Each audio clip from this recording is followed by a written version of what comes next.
4 ថ្ងៃទៀតប៉ុណ្ណោះមុនការប្រកួតកីឡាអាស៊ីអាគ្នេយ៍ឬក៏ស៊ីហ្គេមលើកទី33ចាប់ផ្ដើមប្រទេសថៃពេលនេះកំពុងតែប្រឈមមុខទៅនឹងព្យុះនៃការរិះគន់ដោយពលរដ្ឋថៃជាច្រើនសម្ដែងការខកចិត្តចំពោះការរៀបចំមិនបានល្អនិងថាអន់ជាងស៊ីហ្គេមដែលកម្ពុជារៀបចំនៅក្នុងនាមជាម្ចាស់ផ្ទះកាលពីខែឧសភាឆ្នាំ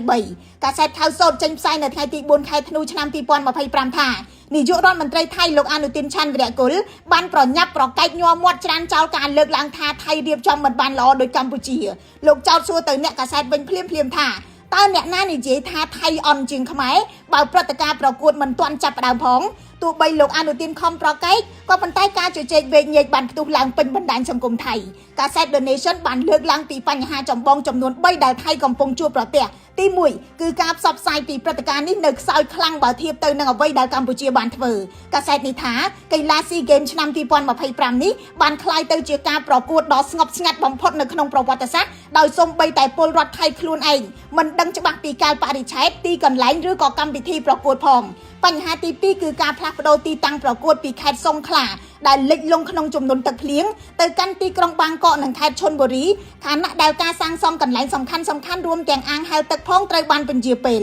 បញ្ហាធំទី3គឺប្រាក់ឧបត្ថម្ភដល់កីឡាករត្រូវបានកាត់បន្ថយការទូទាត់ត្រូវបានពន្យាពេលអស់រយៈពេលជាច្រើនខែហើយការខកចិត្តកាន់តែធ្ងន់ធ្ងរឡើងរហូតដល់សូម្បីកីឡាការិនីវាយសីជម្រើសជាតិថៃនាងផនផាវីឈូឈុងវងក៏បានដកខ្លួនចេញពីការប្រកួតផងដែរមុនពេលត្រូវបញ្ចុះបញ្ចូលឲ្យចូលវិញបញ្ហាទាំងនេះគឺផ្ទុយស្រឡះពីការធ្វើជាម្ចាស់ផ្ទះរបស់កម្ពុជាក្នុងឆ្នាំ2023បើទោះបីជាកម្ពុជាមានធនធានតិចជាងថៃការរៀបចំស៊ីហ្គេមនៅកម្ពុជាទទួលបានការកោតសរសើរនៅក្នុងតំបន់រាជធានីភ្នំពេញបានរៀបចំទីកន្លែងគ្រប់យ៉ាងទាន់ពេលវេលាការរៀបចំយុទ្ធនាការផ្សព្វផ្សាយបានទូទាំងប្រទេសផ្ដល់កន្លែងស្នាក់នៅដល់កីឡាករកីឡាការិនីឥតគិតថ្លៃនិងលើកលែងការបង់ប្រាក់សម្រាប់ប្រតិភូកីឡាមកពីអាស៊ានទោះយ៉ាងណាការចំណាយច្រើនសន្ធឹកសន្ធាប់នេះក៏បានធ្វើឲ្យអតុល្យភាពចំណាយនិងចំណូលរបស់កម្ពុជាកាន់តែរីកធំផងដែរខណៈដែលកម្ពុជានៅបន្តពឹងលើប្រភពកម្ចីបរទេសដើម្បីបំពេញចំណាយប្រចាំឆ្នាំខ្ញុំរស់សុធាពី News Today